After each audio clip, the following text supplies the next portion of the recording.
All right. So how you guys been? I'm still alive. I'm still here. We're still kicking. We're still doing our things. It's been a while. I know that, and I apologize that. But you know, shit. What can I say, man? What can I say? It's not that I'm super busy. It's just that don't have time. I don't know what the difference is, but whatever, right? I hope you guys are doing well. I hope you guys are healthy. As of today, this Omicron thing has been around for a few weeks. My buddies have been sick, and thank God they made it out all right. My brother a few weeks ago, actually probably a couple months ago, he got sick, but he made it out all right. And, hey, that's why we talk about vaccines, man. I don't give a shit if you're an anti-vaxxer or anti-maxxer guy. This might not be the show for you. I'm kidding. This is a show for everybody. But at the same time, do your thing. Here's what I have been doing. I have not been photographing as much as I have, as much as I wanted to. That's for damn sure. That's an issue for me, That's something that needs to be rectified real soon. The other thing is that I haven't been able to podcast with guests as much as I wanted to, and that's for sure. And again, I've talked about this before, where the Zoom thing is okay, but I would much rather talk to someone in person. I think I get I think I get a different vibe, and I think there's a certain synergy there that works when you speak to someone in person and do your thing. So that's going to be coming up soon. I hope that I have my friend Emily on deck, and I have of course Grandpa Drew's on deck for sure, and we are going to get these things going and start talking about the creative process as it applies to my friends there, and I'm really looking forward to those shows. What I have been doing, though, is trying to cook, trying to inspire myself and have a creative outlet to cooking. And I've talked about that before, as far as how cooking is really another form of being creative. Today, the last couple of days I've been doing some nice cooking. Today I cooked something really good and easy.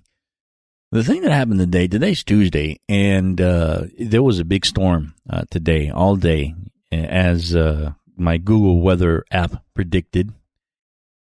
And I tell you what, it was crazy. Down here where I'm at, I'm in Rosarito. So down here what happens is, like, whenever you get a really big storm or something nice, at least, or something with a lot of wind, which is what happened today, and I can still hear the wind blowing a little bit out there right now. But what happens is that, let's just say that the infrastructure for power isn't as sound as it should be. And today, as a matter of fact, the internet went out as well. So I more or less had an unscheduled day off, but I did kind of schedule it the way I knew this was going to happen, but I didn't realize as to what extent it was going to happen. I thought I'd only lose half a day on my day job, but no, it's an issue to where I have power back. However, the internet is going to take a while longer, as per the customer service outlet here in town. So there wasn't much to do today except record an episode of this and turn on the recorder. And this is why I'm a big advocate for recorders. And this is one of the if you're podcasting or want to start your podcast, this is why I suggest getting a recorder over an audio interface. First of all, recorders can act as audio interfaces now, but the thing is, they work on batteries. And, I'm working off of it right now as a battery with a microphone.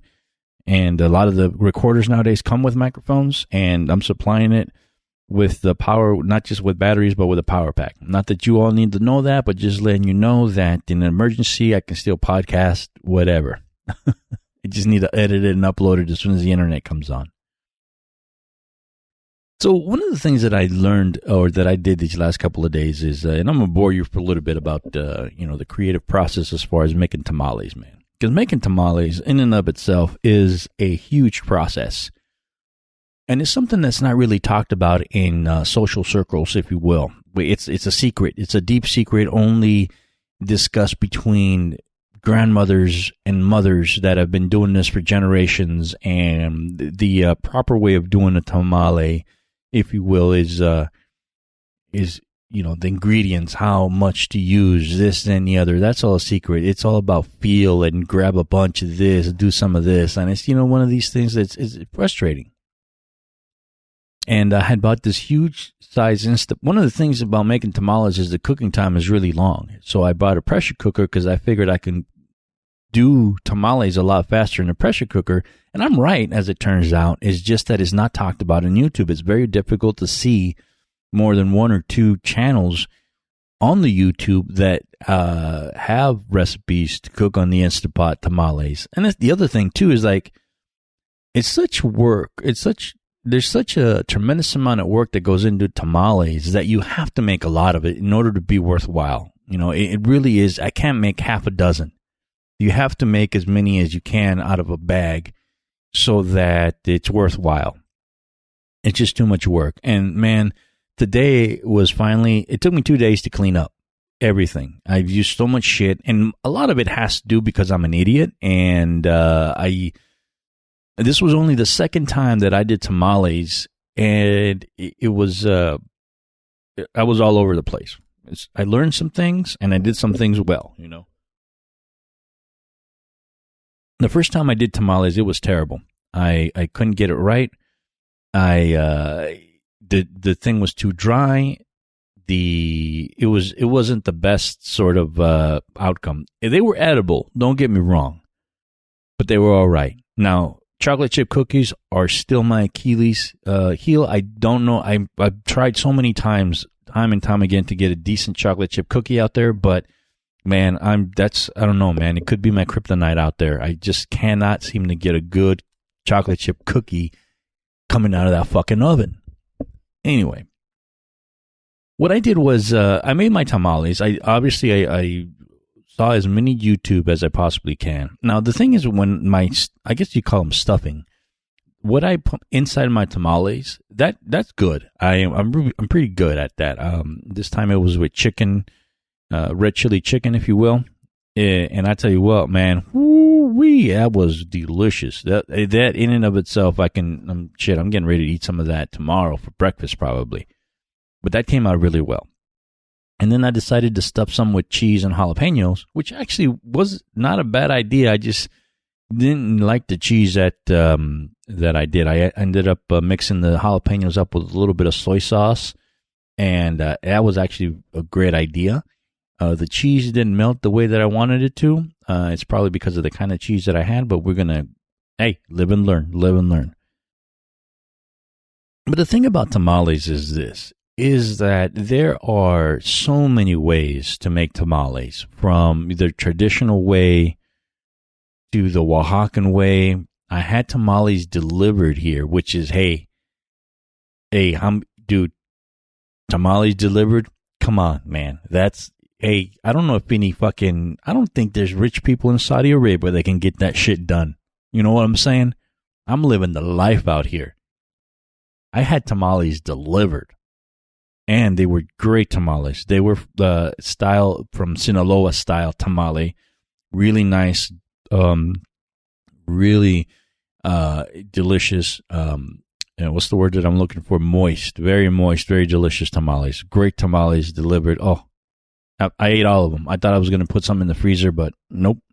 That's what you do, by the way, with tamales. When you make too many, you put them in the freezer, and you cook them up later on in the year, if you will.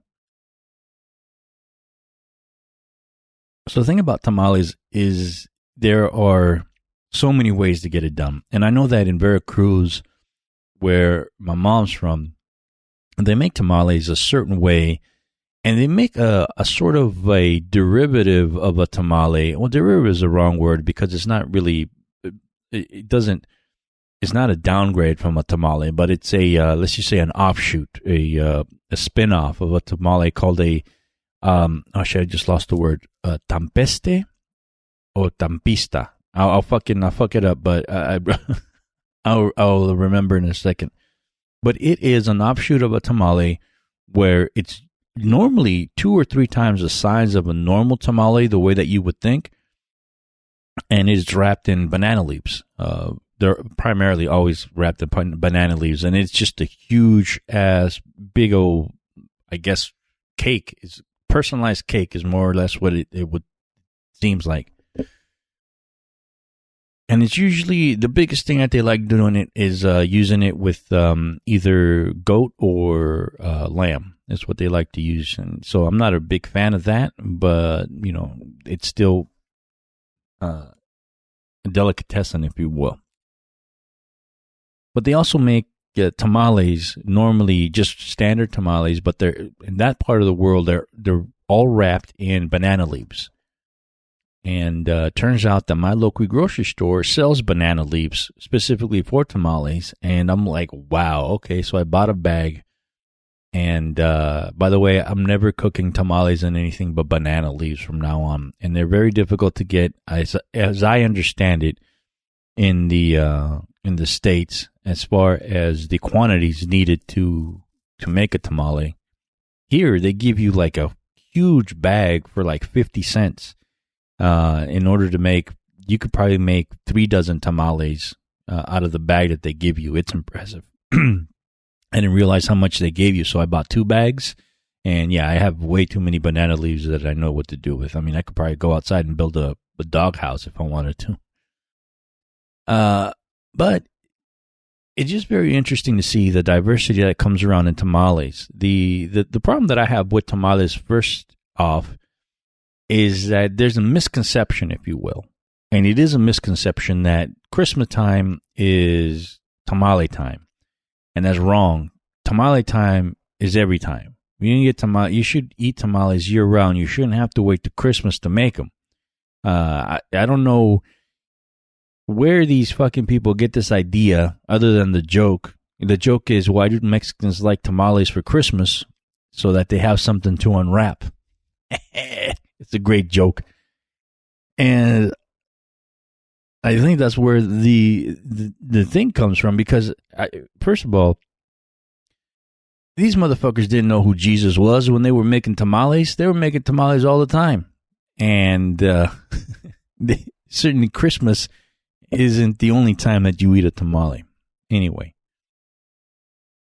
The thing is, tamales, you can make sweet tamales, which is a whole other ordeal. And you can make, of course, you can put anything inside a tamale. I know someone that was making pepperoni pizza tamales. Of course, you can make chicken. You can make put beef in there, and you can cook everything in such a different way that it's ridiculous. I'm thinking about making barbecued pork tamales, man. That's what I'm talking about. And when you start looking in YouTube, it really is awesome how to see the different style of tamales that exist and how people make them, to where it's beautiful. You look at something in YouTube and it's just as diverse. I think that some of the recipes are questionable, to be honest with you, but the way that my tamales ended up coming out and what I did with them, I was very impressed with them. And that's probably way too much. That's probably more than you guys wanted to know about tamales. And I didn't even get into the nitty gritty of it, But I just let you know that tamales are definitely a satisfying endeavor, putting the time into it. And when because even with the Instant Pot, it's laborious and it is time consuming. But once it's done and once you taste your work, man, it's a smile on your face. And I hit maybe I didn't hit a home run on these. I hit a double on my tamale recipe, which is good. They're edible. They're really good. And it motivates me to do another batch. Well, not fucking anytime soon, that's for sure. But maybe after Christmas and after New Year's, I'll make some fucking President's Day tamale or something like Martin Luther King Jr. tamales. What about that? Let's do that. I'll probably do that. But yeah, it is something that I'm glad that I did, and I learned, and I was motivated, and hey, I got a little creative with it too. So, I suggest everybody try to make tamales, man. I really do. There's enough YouTube channels out there in English that will allow you to understand how to make tamales, man. Tamale is a thing. It should be an everyday thing. Hey, just like you white kids fucking appropriated our piñatas, go ahead and I give you permission to appropriate the tamales as well. You tell them I sent you. All right, so I want to talk to you a little bit about having good conversations with friends and stuff, and how that can shape what it is that you, well, at the very least, what creative way you wanted to go to. So I went back to Phoenix just for a quick stop. I'm sorry that I didn't get to hang out with anyone in Phoenix for any decent amount of time. I just needed to go in there, take care of some personal business, and then come right back home. But while I was there was actually a gun show in Phoenix. And I've been very curious. I've been wanting to go to a gun show for a while, and I did. I went to a gun show. We won't get into politics about guns or anything like that. There's actually, I do have very curious viewpoints on that, or very weird viewpoints to say the least. But I will tell you this: I did think about buying a gun. I like guns. I do. That's why one of the reasons I was at the gun show, and I did want to invest in a gun, if you will. But after having a conversation with, as a matter of fact, with Grandpa Drew, and what is basically where I think the small, let's just call it the small music business, where the state of it is, I think I decided to invest my money somewhere else. I'm going to invest in more music equipment and recording equipment, so that I think I'm going to start something down here in TJ and Rosarito and do something with the music business down here, and just on a super small scale stuff, to where I think I should be able to record a decent demo for kids and have their music out there for a reasonable price, if not for some sort of quid pro quo sort of thing. And also, you probably help people start a podcast. My neighbor upstairs actually came down and asked me about podcasting. I'm like, you know what? I can blah, blah, blah, blah, and, do some things anyway. But, I thought I was going to go into the gun show. By the way, Phoenix Gun Show at the Fairgrounds happens to be the second largest gun show in America, which I thought was very impressive. And it was it's huge. There was so many guns and so many bullets out there, but it is impressive, to say the least, as far as how much fucking weaponry there is out there. It's fucking crazy. But I do think that my money is going to serve me well, investing it somewhere else and buying, music equipment and stuff like that, to where that'll probably see a better return, possibly not financially, because, fucking musicians, they ain't got no fucking money, but more creative wise, and starting to acquire new skills even at this old age, learning how to do something that is beyond my scope, like tamales, and having something gratifying to show for it, to see, to see how many people you can put smiles on their faces, try to take a more compassionate view on something instead of a financial view on it. And we'll see how that goes. Because you always, there's always that chance, unfortunately. There's always, drinking coffee, sorry. There's always that chance that somebody's always going to try and take advantage of you. And I think that as artists and as creative people, you guys come across that often. And I know I have, and I know some of you personally that have also, where, you give someone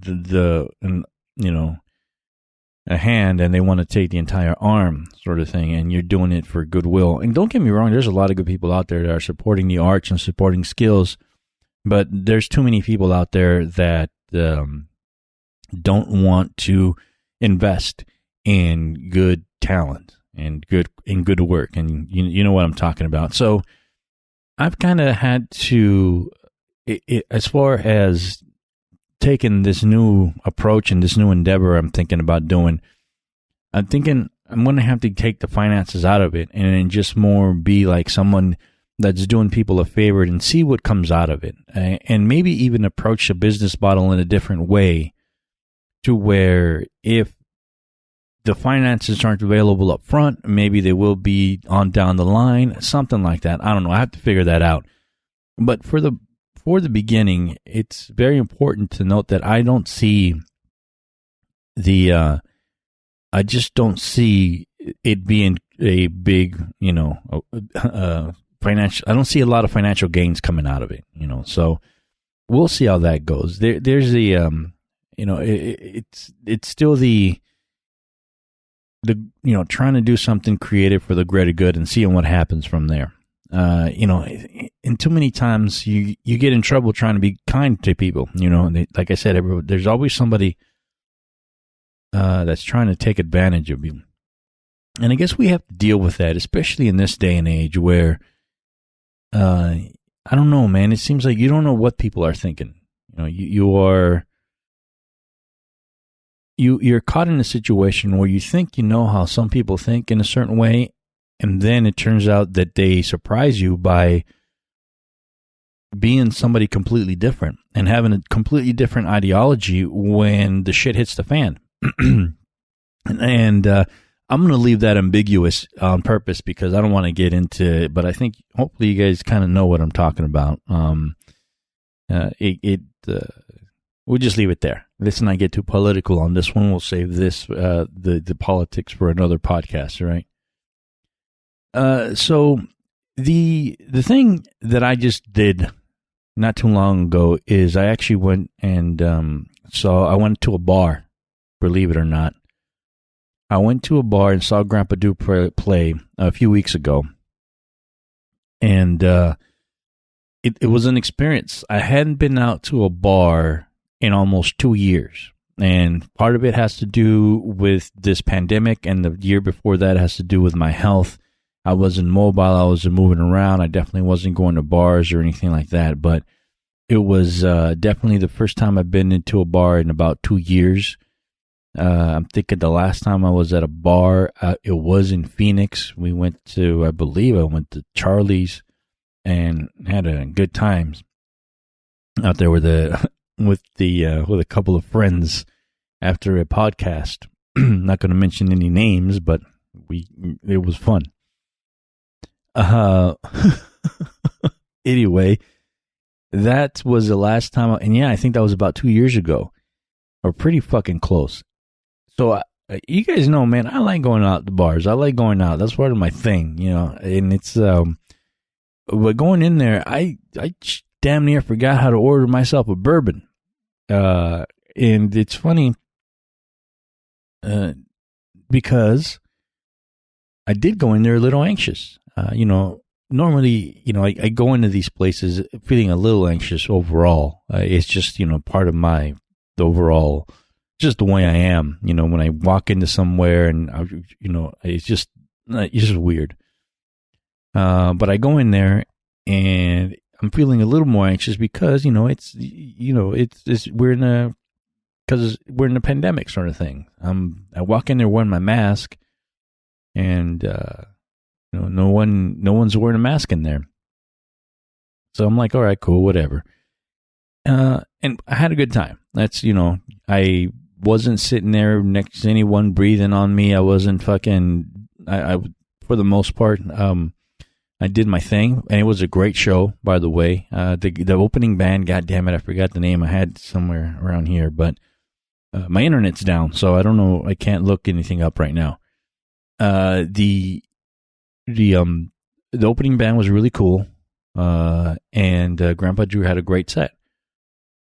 And it was a good time, man. And while I do see myself going out more often, I definitely don't see myself going out with the frequency I once did. I'm going to have to really pick my spots.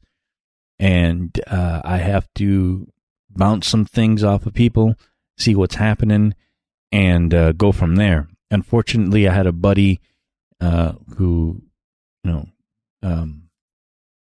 got sick, and just out of the blue, as far as I know. And it was like, man, where did you get this from? Well, it's possible that I got it from here, whatever. You know, this Omicron shit, dude, it's fucking, it's out there. It's doing its thing, you know. So, but anyway, I'm glad I got out. I'm glad I saw some live music, good live music.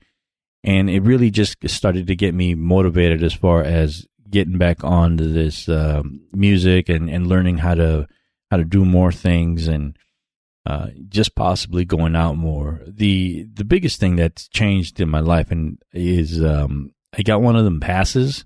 They're called Sentry passes. So it doesn't, like, you don't bypass the when you cross the border, you don't bypass the big lanes or the traffic at all, but you get into a special, I'll call it a VIP lane, where you get to cross a hell of a lot faster than everyone else. Right now, the border's out of hand, man. It's Christmas time. They just opened up the border for everyone to be able to cross through, and the wait times on the standard lanes are just absolutely ridiculous right now, to where I can't believe that people are sitting in line that long to go spend money they ain't got in some other place. You know, it just seems crazy to me, but they're doing it. But I have a very special person pass that allows me to get into the special lane and be able to cross fast, to where it feels like freedom, to where I can go and do anything at this point and cross the border anytime I want, and be able to enjoy myself on both sides of the border. So I'm looking forward to that for sure. That's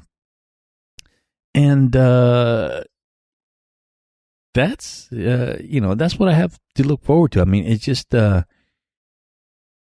got to be careful, man. I want you guys to stay healthy so that I can see you out there in the real world, you know. And I want you guys to be safe as well. You know, there's a lot of bullshit happening out there. We won't get into, but yeah, hopefully you guys are safe, and hopefully you guys are healthy. I really appreciate you guys checking out this short episode. I just wanted to come in, check in, talk to you about tamales. And, closest thing off with a couple of days ago, this Mexican singer died. And his name is Vicente Fernandez. Now, I wasn't, I don't have Chente Fernandez tattooed on my arm or anything. I don't own a single record that he did. Not my parents did, but not me personally. I've never bought a record. I've downloaded a couple of songs from him as sort of a joke. He's got a couple really famous songs that he does, but you play them during somebody's birthday, or you play them to make a point, something like that. Not as a joke, but because that's the wrong word, but situational music, to say the least. But to say that I was a big fan of him, no, man, I wasn't. And but that's not to say that he was talented, and he has a big impression on most of us, because growing up, he was a staple. I believe probably most of my Mexican friends can attest to this. He's a staple in the Mexican rotation, in the music rotation in most Mexican households. And it's to say that he's a legend and he's approached legendary status within the last 30 to 40 years, I don't think it's an exaggeration per se. As far as mariachi music goes, when people have an example of what mariachi music is, of what a mariachi singer should look like, of how it sounds like, he's the poster child of that.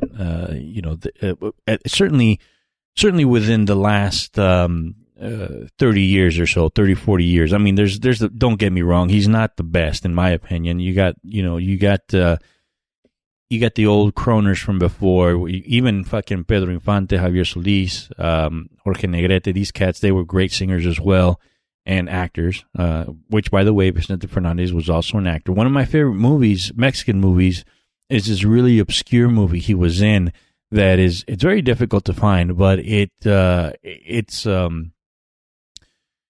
Oh man, it's one of the darkest movies that I've seen. To where it was a movie made in the 70s, where let's just say the American happy ending, it was not part of this movie, and it's one of these movies that has stuck with me throughout my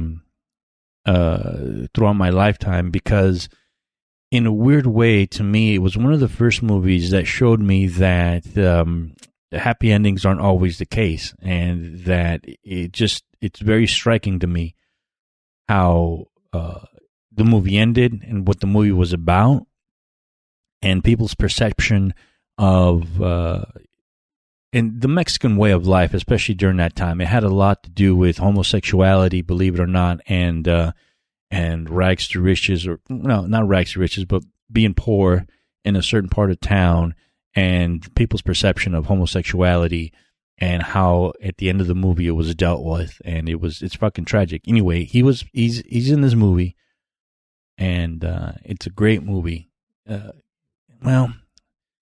It's a great movie in the sense of it doesn't have great cinematography, it doesn't have great audio. It's just it had potential to be a lot better, but in the 70s, my Mexican peoples were not making the best movies at all. But this was a good movie, and one of the I don't remember the exact name of it, but I'll put it up anyway. He was the star in that movie, and forever that would be a staple in me and how movies should be. And he's always been with me as far as what's possible with theater and with movie, as opposed to how mariachi music should sound like and stuff. I don't know too many controversial things about Vicente Fernandez. He seemed to be a pretty straightforward guy. But again, he's passed. He's given up the ghost. May he be blessed wherever it is that he's at. And hopefully, his family's doing all right and what have you. But it's a big loss for the Mexican family, the Mexican household. Again, where, you listen to that guy at least once a day growing up. And I don't think that's an exaggeration. At least once a day you listen to this guy's music in one way, shape, or form. So, hey, man, rest in peace, Chente. Thank you so much for tuning in. I really appreciate that. This was a Common Rule podcast. I hope to talk to you soon. Stay safe and stay healthy, and enjoy your youth.